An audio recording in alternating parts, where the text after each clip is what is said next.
relação às memórias que eu tenho do 25 de Abril ou alguma história, na realidade eu tenho mais histórias que me foram sendo contadas porque eu era muito pequenina quando se deu o 25 de Abril.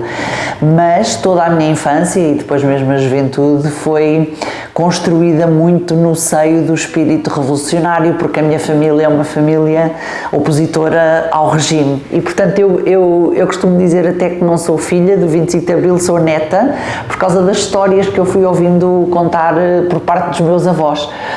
Da parte da minha mãe, os meus avós viviam no Alentejo profundo, não é? E o meu avô, na altura, teve até um papel importante. Lembro-me, por exemplo, de o ouvir contar que todos os meses, quando recebia o ordenado dele como trabalhador do campo, uma parte ele entregava já naquela altura ao Partido Comunista. Era uma forma dele contribuir para a causa em que ele já acreditava. Vivia-se no Alentejo profundo, em que as mentalidades eram muito fechadas ainda, e ele já na altura, uma vez, eu acho que ele contava que era uma vez por mês, mais ou menos, que tinham reuniões essas clandestinas. Durante horas a minha avó não sabia onde é que ele estava.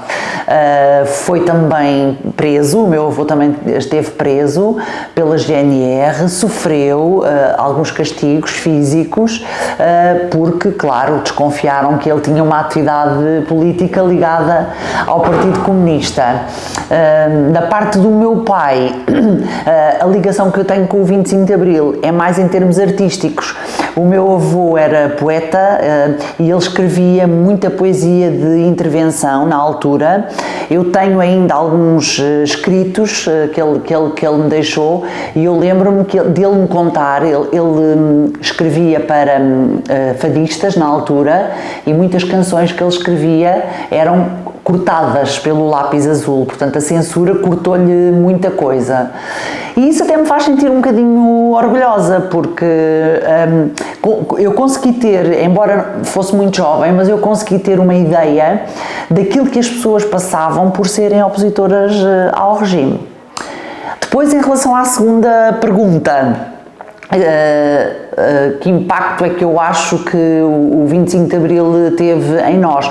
Eu acho que nos anos imediatamente a seguir o impacto foi grande, embora tenha sido depois daquilo que eu li, depois daquilo que eu estudei e do que eu fui ouvindo as pessoas contarem, as coisas atropelaram-se um bocadinho. A própria revolução foi uma revolução tão espontânea que eu acho que as pessoas ao princípio não souberam muito bem lidar com a liberdade que tinham.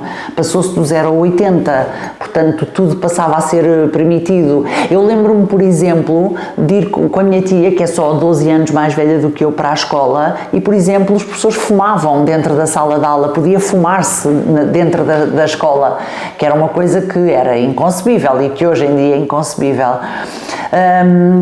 Eu acho que o 25 de Abril, quer se seja de ideologia de esquerda ou não, trouxe-nos de facto muitas mudanças, trouxe-nos uma qualidade de vida que não tínhamos na altura, trouxe-nos a capacidade de aprendizagem. O ensino, por exemplo, era destinado só a pessoas de famílias com posses, com alguma competência financeira.